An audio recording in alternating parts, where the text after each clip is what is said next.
Hello everybody and welcome back to another edition of videos. Here we've got our next puzzle of the day. We are on day 10 of solving different puzzles. Here is our position. The particular puzzle is called Fiona's Dark Squared Party, I believe.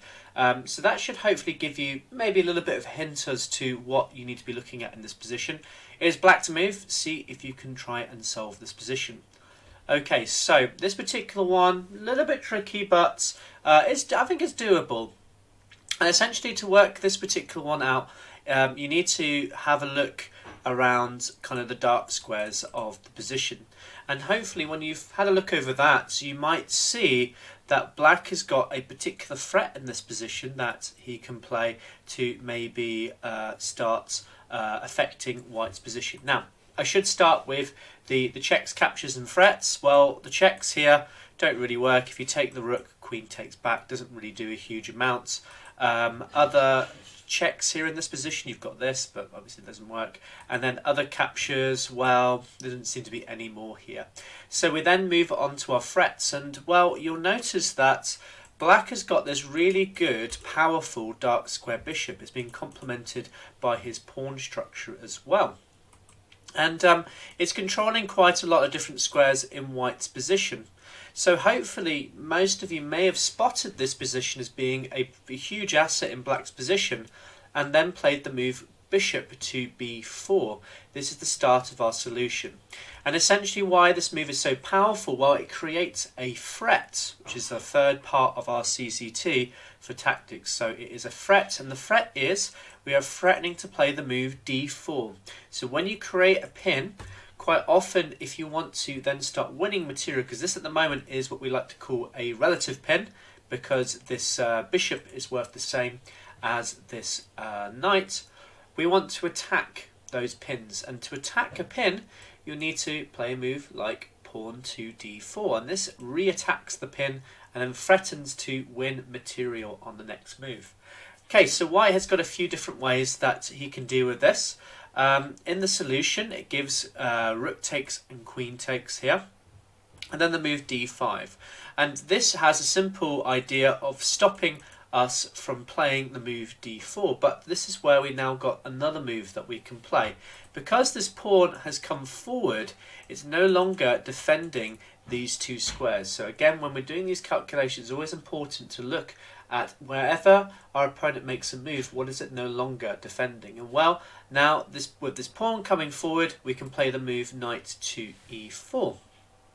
And again, this has a simple threat of winning one of these pieces. And if the queen comes to e2, let's say, which looks like it's going to be, if the knight were to capture, win this queen, well, we don't need to do anything here. We can now take this with our bishop, and we're now winning materially. So just coming back just one moment, I just want to have a look at one other little variation in this line. If we move this knight over to e4, a few of you might have suggested, well, what if we take with our rook instead here? So because now this rook is still on the board, but if you take here after, let's say, rook takes back, the knight can take back, but of course this loses the queen over here. So black is still in a winning position. Going into another position just very quickly, if let's say after rook takes and queen takes and then d4 and knight to e4, you may also think about maybe playing the move queen to e1, which again has a similar threat, but this time round the knight's not attacking this queen. Well, against this you've got bishop takes and c3, so it's still losing for white. And there we go. So that's the position, an interesting line and an interesting puzzle. Hopefully you were able to spot those dark square weaknesses. Okay, here we have the next puzzle. This one comes from the American Chess Magazine. You have a treat today in the sense that you get to see a couple of these puzzles today. So this particular one has the following stipulation. It's white to move. Try and see if you can checkmate black in only 2 moves against best defenses. Okay, so this particular one is very difficult as it doesn't seem to be a clear way that we can attack the black king.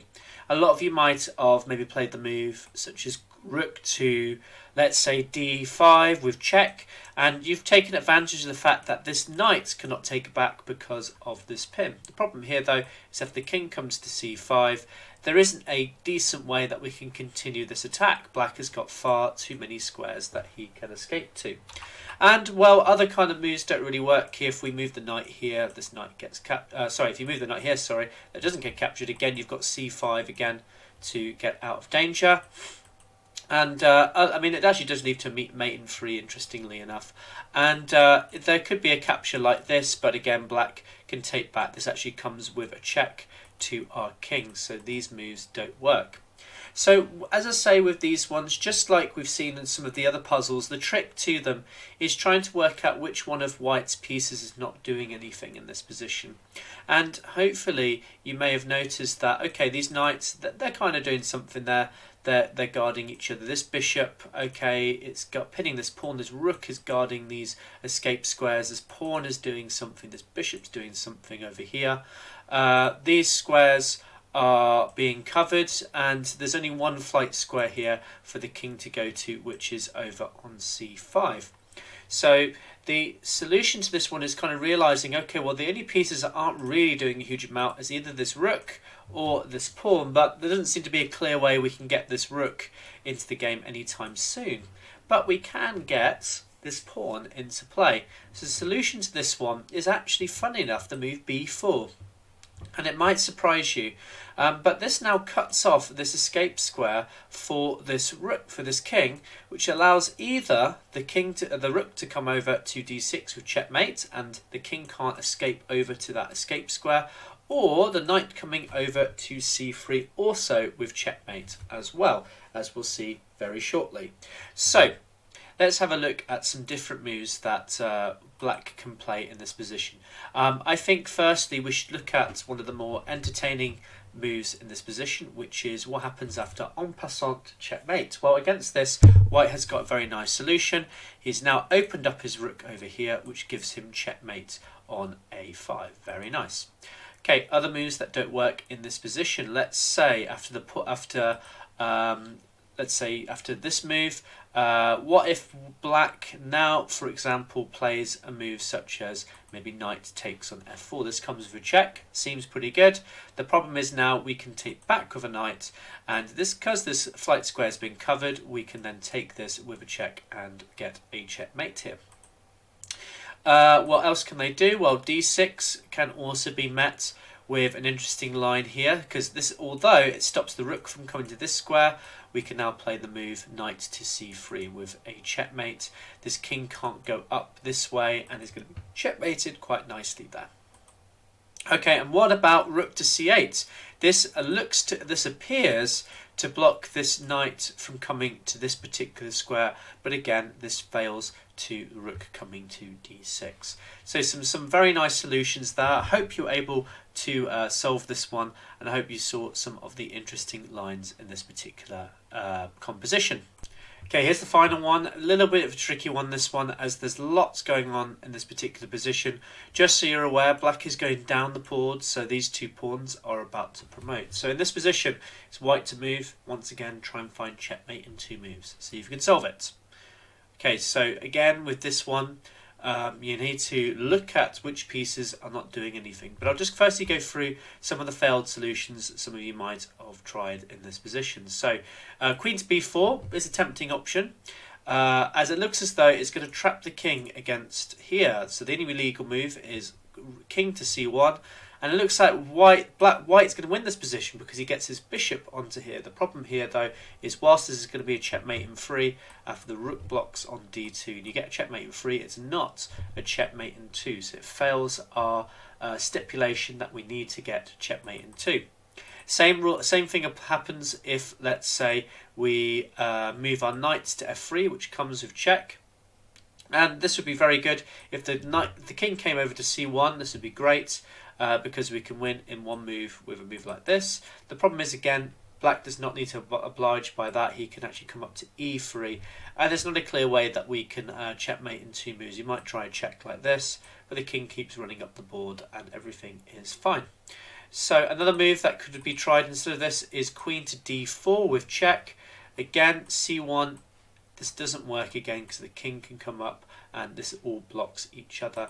And finally, a move like rook to d4 does look tempting, as if, let's say, we come to e1, this is great because we've got a checkmate here on h4, but again, black does not need to do it. He can come over to here, and although you've got this really powerful move, black can block it, and it's going to be a checkmate in not 3 moves, actually in 2 moves, and white is not going to be able to win in 2. So lots of different ways that black can defend this particular position, but there's only one way that wins in 2 moves, and that's to, again, need to kind of realize which piece is not doing anything in this position. Hopefully you've spotted that this bishop is not actually doing anything in this position, so we need to put it to a particular useful square. And hopefully you may have noticed that one of the problems with a lot of our solutions was either the king coming to c1 or maybe the king coming to e1. And if we can deal with one of those threats, then we'll be able to have one solution here. So I believe the solution here is the very stunning bishop to h4 waiting move, which threatens mate in 1. Now, there's a ton of different ways that black can stop this. We're going to have to go through each of them individually. So firstly, if we move the rook over, that's one solution. We've got this double, I say double check, it's a checkmate, and it's what's really nice is you may not think like, oh, there's a pawn that can take here, but remember these pawns are going down the board, so this would be a very easy and straightforward checkmate. If the rook comes over to c1, against this you've also got this move, and if the rook comes over to this square, this is now no longer defending this, and I think does rook here doesn't work, because of c1. Okay, so in that case then you've got this checkmate over on this square, so those rook moves do not work. Let's have a look at the king moves. If the king comes to this square, we've got checkmate, a very nice discovered checkmate with the rook and the bishop. And if the king comes over to c1, you've then got a simple win over here as well. So the king moves, neither of these work either. Now we can look at some of the promotions, and there's obviously quite a few different promotions to have a look at. If the queen or rook, then you've got checkmate over here, and I think the same issue is with the rook as well. Rook to d3 wins on the spot. And if you go over on this side and do queen, you've got queen takes over here, and the same if it's the rook. But if it's the only difference in this one is if you promote these and then go to a knight. Some slightly different positions here, but it still leads to mate in 1. Instead of coming to this square, which actually doesn't win because the king can come over this way, or coming over here because the knight can block with knight to b3. This time round, you need to do queen to b4. The knight has no way that he can get in front of this king. And going back then, if let's say this pawn comes forward, also promotes the knight, this doesn't work as now white has got the move bishop to g5 with a checkmate. Very nice different checkmate, this one. It looks like a kind of Bowden mate style position with the bishop and two bishops and a knight. I think there's got a special name for that one, for that particular coordination of pieces, but very, very nice. I think it's a Dilaram mate. No, it's not. Is it Dilaram? That's not Dilaram. I don't know. It doesn't matter. Anyway, so some really is it Blackbird mates? No, I can't remember. Anyway, that's also a very nice position. So there we go. A really quite stunning position. Lots of things going on. Very tricky to spot that one. So if you did, well done to yourself. In any case, that's all the puzzles for today. I hope you found these instructive. If you like what you see, make sure you leave a like to this video. Subscribe to the channel if you haven't already, and I'll see you all soon. Take care. Bye.